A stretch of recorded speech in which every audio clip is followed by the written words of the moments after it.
ಭಾರತದಲ್ಲೇ ಎರಡನೇ ಅತಿ ದೊಡ್ಡ ಮಾರ್ಗವನ್ನ ಹೊಂದಿರುವಂತಹ ಹೆಮ್ಮೆ ನಮ್ಮ ಮೆಟ್ರೋ ಬೆಂಗಳೂರಿನದ್ದು.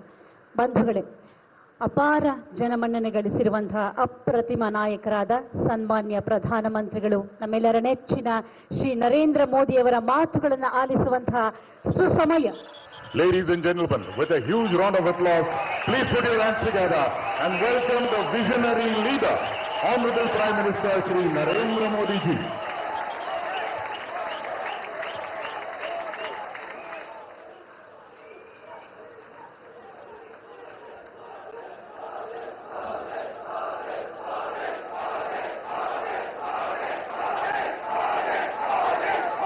नमस्कार।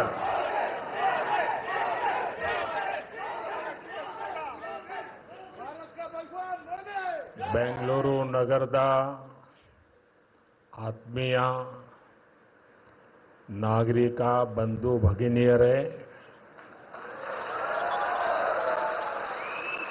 ನಿಮಗೆಲ್ಲ ನನ್ನ ನಮಸ್ಕಾರಗಳು.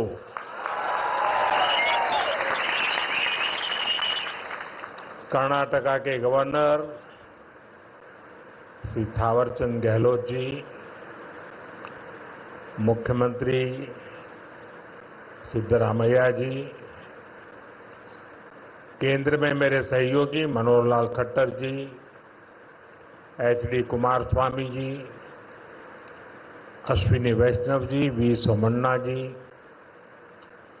सुश्री शोभा जी, उप मुख्यमंत्री डीके शिवकुमार जी, कर्नाटका सरकार में मंत्री वी सुरेश जी, नेता विपक्ष आर अशोक जी, सांसद तेजस्वी सूर्या जी, डॉक्टर मंजुनाथ जी, एमएलए विजयेंद्र येडियुरप्पा जी और कर्नाटका के मेरे भाई और बहनों, कर्नाटका की धरती पर कदम रखते ही अपनापन सा महसूस होता है। यहाँ की संस्कृति, यहाँ के लोगों का प्यार और कन्नड़ा भाषा की मिठास दिल को छू जाती है। सबसे पहले मैं बेंगलुरु शहर की अधिष्ठात्री देवी अन्नम्मा ताई के चरणों में प्रणाम करता हूं।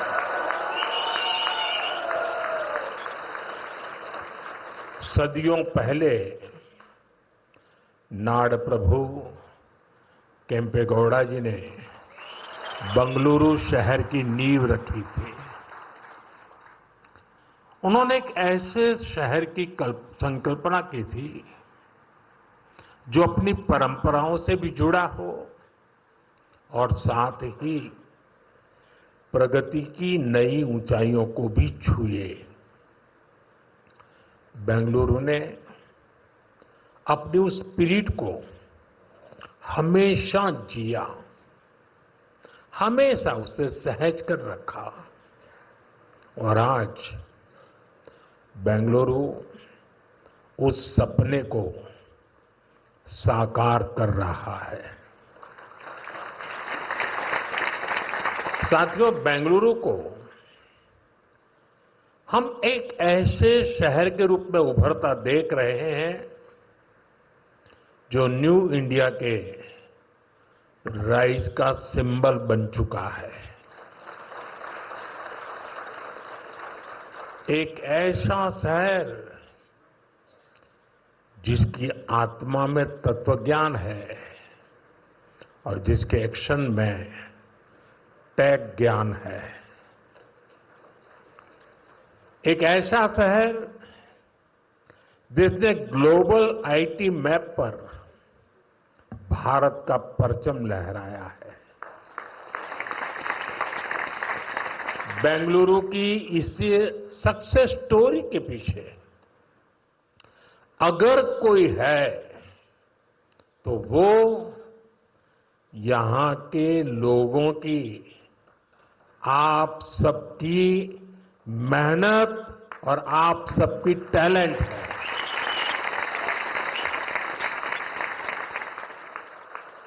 फ्रेंड्स, 21वीं सदी में अर्बन प्लानिंग और अर्बन इंफ्रास्ट्रक्चर हमारे शहरों की बहुत बड़ी आवश्यकता है। बेंगलुरु जैसे शहरों को हमें भविष्य के लिए भी तैयार करना है। बीते समय में बेंगलुरु के लिए भारत सरकार की तरफ से हजारों करोड़ रुपए की योजनाएं शुरू की गई हैं। आज इस अभियान को नई गति मिल रही है। आज बेंगलुरु मेट्रो येलो लाइन का शुभारंभ हुआ है। मेट्रो फेज 3 की आधारशिला भी रखी गई है। साथ ही देश के अलग अलग हिस्सों के लिए 3 नई वंदे भारत ट्रेनों को हरी झंडी भी दिखाई गई है। बेंगलुरु से बेलगावी के बीच वंदे भारत की सेवा शुरू हुई है। इससे बेलगावी के व्यापार और टूरिज्म को बढ़ावा मिलेगा। इसके अलावा नागपुर से पुणे और श्री माता वैष्णो देवी कटरा से अमृतसर के बीच भी वंदे भारत एक्सप्रेस शुरू हुई है। इससे लाखों श्रद्धालुओं को लाभ होगा, पर्यटन को बढ़ावा मिलेगा। मैं इन सभी प्रोजेक्ट्स के लिए वंदे भारत ट्रेनों के लिए बेंगलुरु, कर्नाटका और देश के लोगों को बहुत बहुत बधाई देता हूं। साथियों, आज ऑपरेशन सिंदूर के बाद मैं पहली बार बेंगलुरु आया हूं।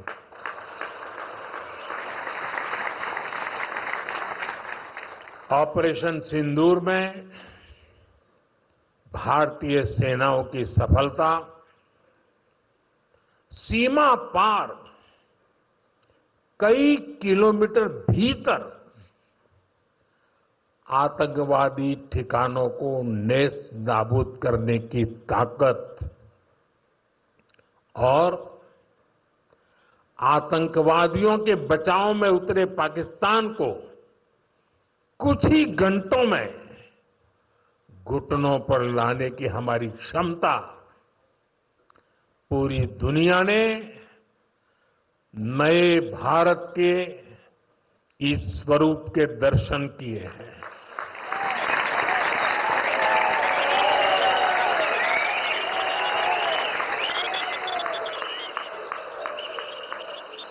ऑपरेशन सिंदूर की सफलता के पीछे बहुत बड़ी वजह हमारी टेक्नोलॉजी और डिफेंस में मेक इन इंडिया की ताकत है। और इसमें बेंगलुरु और कर्नाटका के युवाओं का भी बहुत बड़ा योगदान है। मैं इसके लिए भी आज आप सभी का अभिनंदन करता हूं। साथियों, आज बेंगलुरु की पहचान दुनिया के बड़े सिटीज के साथ होती है। हमें ग्लोबली कॉम्पीट भी करना है, इतना ही नहीं, लीड भी करना है। हम तभी आगे निकलेंगे जब हमारे शहर स्मार्ट होंगे, फास्ट होंगे, एफिशिएंट होंगे। इसलिए आज मॉडर्न इंफ्रा के लिए प्रोजेक्ट पूरे कराने पर हमारा इतना जोर है। आज आरबी रोड से बोम्मा संद्रा तक येलो लाइन शुरू हुई है। ये बेंगलुरु के कई अहम एरियाज को आपस में कनेक्ट करेगी। बसवनगुड़ी से इलेक्ट्रॉनिक सिटी तक ये सफर में भी अब सब कम समय लगेगा। इससे लाखों लोगों के जीवन में ईज ऑफ लिविंग बढ़ेगी, ईज ऑफ वर्किंग बढ़ेगी। साथियों, आज येलो लाइन के लोकार्पण के साथ ही हमने फेज 3 यानी ऑरेंज लाइन का भी शिलान्यास किया है। जब ये लाइन शुरू होगी तो येलो लाइन के साथ मिलकर डेली 25 लाख पैसेंजर्स को फैसिलिटेट करेगी। 25 लाख पैसेंजर।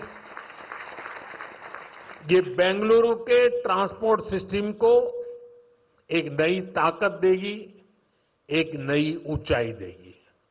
साथियों, बेंगलुरु मेट्रो ने देश को पब्लिक इंफ्रास्ट्रक्चर डेवलपमेंट का एक नया मॉडल भी दिया है।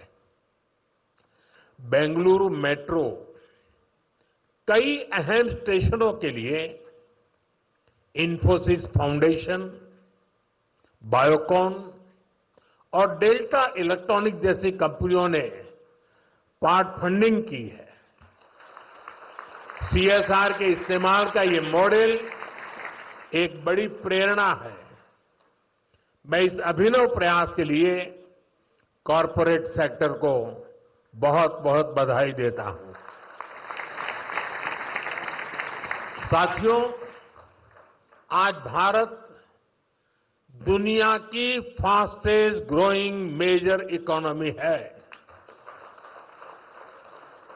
पिछले 11 इयर्स में हमारी इकोनॉमी 10वें नंबर से टॉप 5 में पहुंच गई।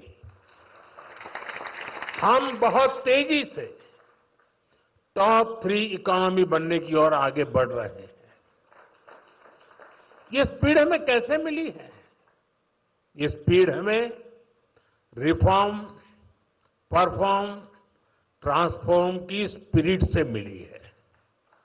ये स्पीड हमें साफ नीयत और ईमानदार प्रयासों से मिली है। आप याद करिए, 2014 में मेट्रो सिर्फ 5 शहरों तक सीमित थी, 5 सिटीज।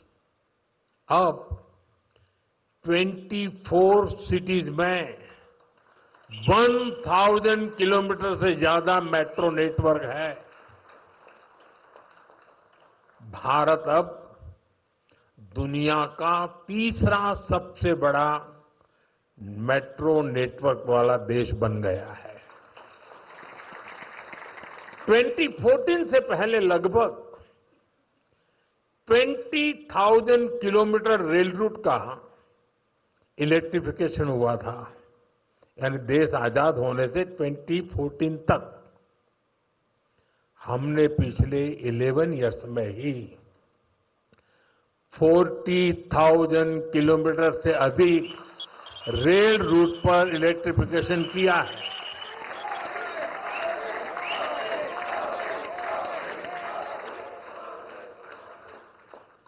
साथियों, जल, थल, नभ कुछ भी अछूता नहीं रखा है। फ्रेंड, जमीन ही नहीं, देश की उपलब्धियों का परचम आसमान में भी लहरा रहा है। 2014 तक भारत में सिर्फ 74 एयरपोर्ट थे। अब इनकी संख्या बढ़कर 160 से ज्यादा हो गई है।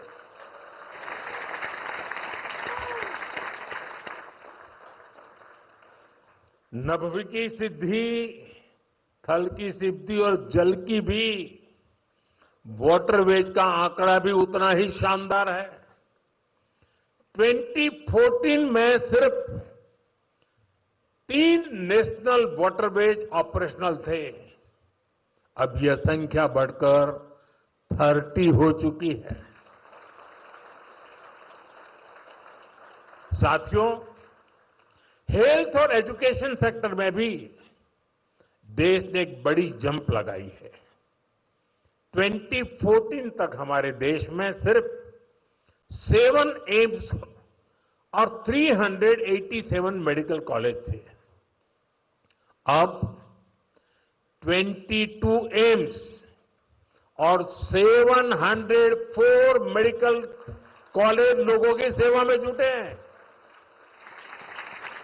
बीते 11 साल में देश में मेडिकल की 1 लाख से ज्यादा नई सीटें जुड़ी है। आप कल्पना कर सकते हैं इससे हमारे मिडिल क्लास के बच्चों को कितना फायदा है। इन 11 वर्षों में आईआईटी की संख्या भी 16 से बढ़कर 23, ट्रिपल आईटी की संख्या 9 से बढ़कर 25 और आईएम्स की संख्या 13 से बढ़कर 21 हो चुकी है। यानी आज स्टूडेंट्स के लिए हायर एजुकेशन में ज्यादा से ज्यादा मौके बन रहे हैं। साथियों, आज देश जिस गति से आगे बढ़ रहा है उसी गति से गरीब और वंचित का जीवन भी बदल रहा है। हमने प्रधानमंत्री आवास योजना के तहत 4 करोड़ से अधिक पक्के घर दिए हैं। अब हमारी सरकार 3 करोड़ घर और बनने जा रही है। हमने सिर्फ 11 इयर्स में 12 करोड़ से अधिक टॉयलेट्स बनाए हैं। इससे देश की करोड़ों माताओं बहनों को गरिमा, स्वच्छता और सुरक्षा का अधिकार मिला है।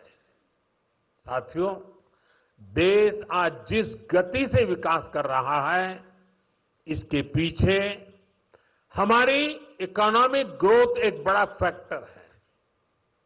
आप देखिए, 2014 से पहले भारत का टोटल एक्सपोर्ट 468 बिलियन डॉलर तक पहुंचा था।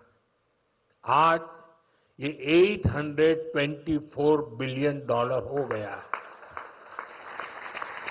पहले हम मोबाइल इंपोर्ट करते थे, भाई अब हम मोबाइल हैंडसेट के टॉप 5 एक्सपोर्टर बन गए हैं।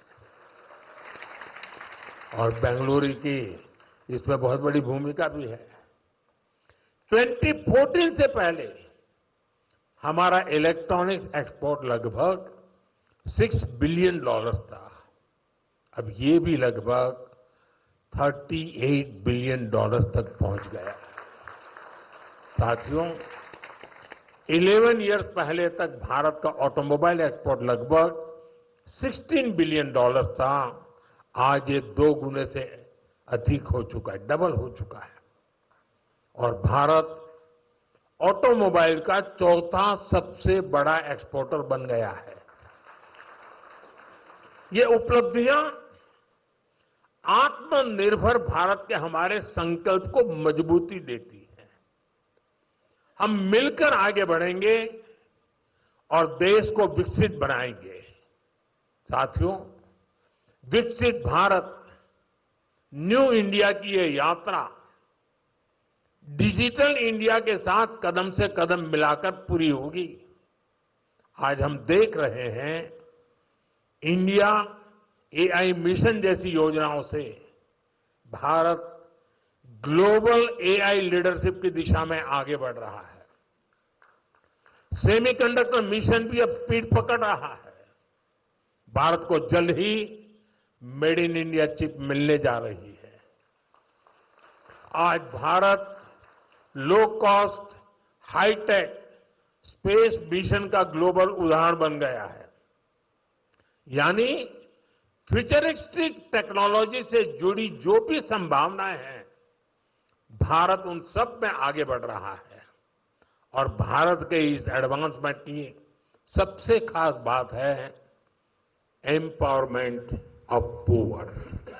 अब देखिए, आज देश में डिजिटाइजेशन का दायरा गांव-गांव तक पहुंच चुका है।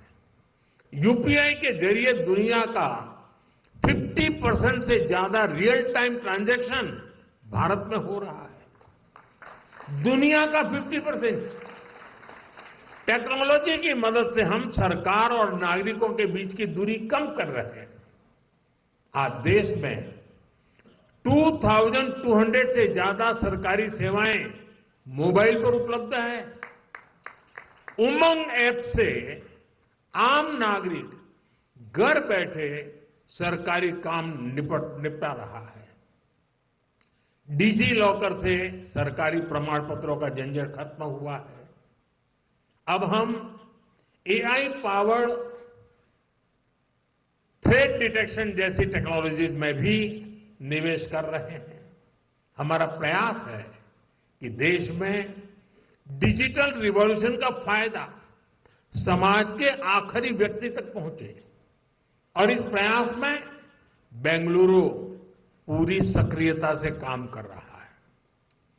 साथियों, वर्तमान उपलब्धियों के बीच अब हमारी अगली बड़ी प्राथमिकता होनी चाहिए टेक आत्मनिर्भर भारत। इंडियन टेक कंपनियों ने पूरी दुनिया में अपनी छाप छोड़ी है। हमने पूरे वर्ल्ड के लिए सॉफ्टवेयर्स और प्रोडक्ट्स बनाए हैं। अब समय है हम भारत की जरूरतों को और ज्यादा प्रायोरिटी दें। हमें नए प्रोडक्ट्स डेवलप करने में और तेजी से आगे बढ़ना है। आज हर डोमेन में सॉफ्टवेयर और ऐप्स का इस्तेमाल हो रहा है। इसमें भारत नई ऊंचाई पर पहुंचे, ये बहुत जरूरी है। जो इमर्जिंग फील्ड्स है, हमें उनमें भी लीड लेने के लिए काम करना होगा। हमें मेक इन इंडिया में मैन्युफैक्चरिंग सेक्टर में भी बेंगलुरु और कर्नाटका की प्रेजेंस को और मजबूत करना है। और मेरा आग्रह है हमारे products zero defect, zero effect के स्टैंडर्ड पर टॉप क्वालिटी के होने चाहिए। यानी बिना डिफेक्ट वाले प्रोडक्ट हो और उन्हें बनाने का नेगेटिव इफेक्ट पर्यावरण पर भी न पड़े। मेरी अपेक्षा है कर्नाटका का टैलेंट आत्मनिर्भर भारत के इस विजन को लीड करे। साथियों, केंद्र सरकार हो या राज्य सरकार, हम सभी जनता की सेवा के लिए हैं। हमें देशवासियों की बेहतरी के लिए साथ मिलकर कदम उठाने हैं। इस दिशा में एक जो सबसे जरूरी जिम्मेदारी है वो है नए रिफॉर्म्स। बीते एक दशक में हमने लगातार रिफॉर्म्स को आगे बढ़ाया है। उदाहरण के तौर पर भारत सरकार ने कानूनों को डीक्रिमिनलाइज करने के लिए जन विश्वास बिल पास किया है और अब इसका जन विश्वास 2.0 भी पारित करने जा रहे हैं। राज्य सरकारें भी ऐसे कानूनों की पहचान कर सकती हैं जिनमें अनावश्यक आपराधिक प्रावधान हैं, उन्हें खत्म किया जा सकता है।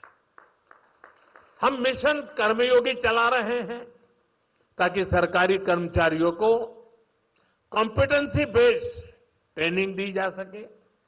राज्य भी अपने अधिकारियों के लिए इस लर्निंग फ्रेमवर्क को अपना सकते हैं। हमने एस्पिरेशनल डिस्ट्रिक्ट प्रोग्राम और एस्पिरेशनल ब्लॉक प्रोग्राम पर बहुत जोर दिया है। राज्य भी इसी तरह अपने यहां ऐसे क्षेत्रों की पहचान कर सकते हैं जिन्हें विशेष ध्यान की आवश्यकता है। हमें राज्य सरकार के स्तर पर भी नए रिफॉर्म्स को लगातार पुश करना चाहिए। मुझे विश्वास है हमारे ये साझे प्रयास कर्नाटका को विकास की नई ऊंचाई पर ले जाएंगे। हम साथ मिलकर विकसित भारत के संकल्प को पूरा करेंगे। इसी भाव के साथ मैं एक बार फिर आप सभी को इन डेवलपमेंट प्रोजेक्ट की बहुत बहुत बधाई देता हूं। बहुत बहुत धन्यवाद।